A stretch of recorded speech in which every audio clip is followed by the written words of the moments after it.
morning.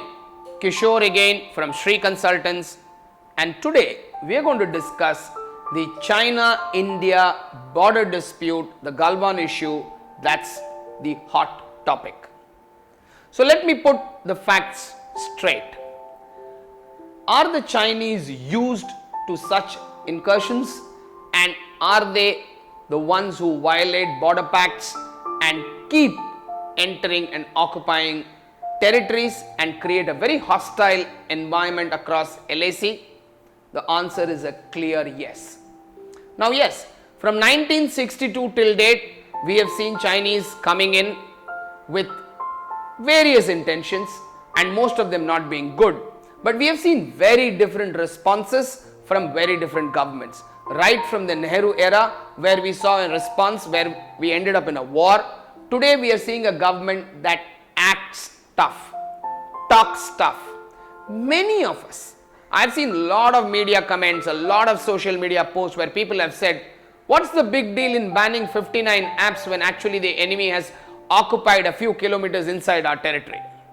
Understand, diplomacy is not an easy walk, and at the same time aggression is not something which comes very easily. You need to understand your neighbor, you need to understand the international pressures involved in taking an activity, and you need to understand that what are the channels and sources through which we can actually pressurize China.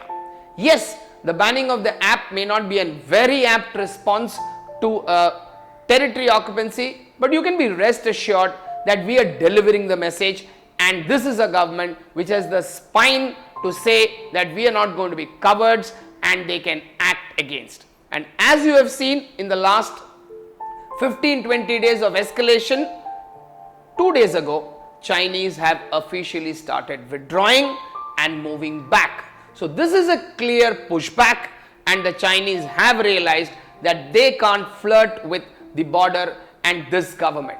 A government which is clear, has spine, and is getting international support. So you would soon, probably once COVID subsides, you would see the union of countries like Japan, America, India, and a few countries from Europe which will join hands against the Chinese. So China will clearly feel the heat in the coming months. It's just a matter of time before the world wants to settle and have this COVID issue sorted first before they act.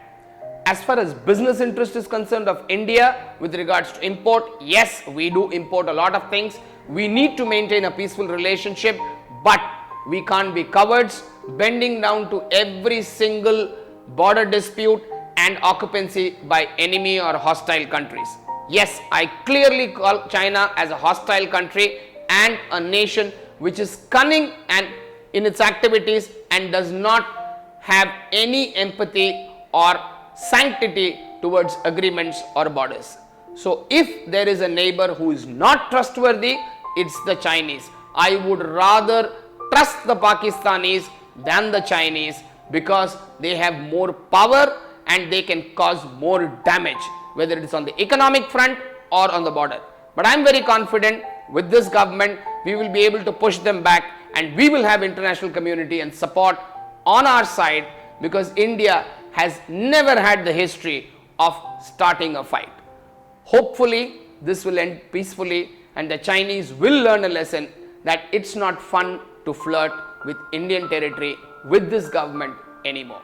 Thank you, and if you like this video, please share the video and subscribe to our channel and click the bell icon. Thank you so much.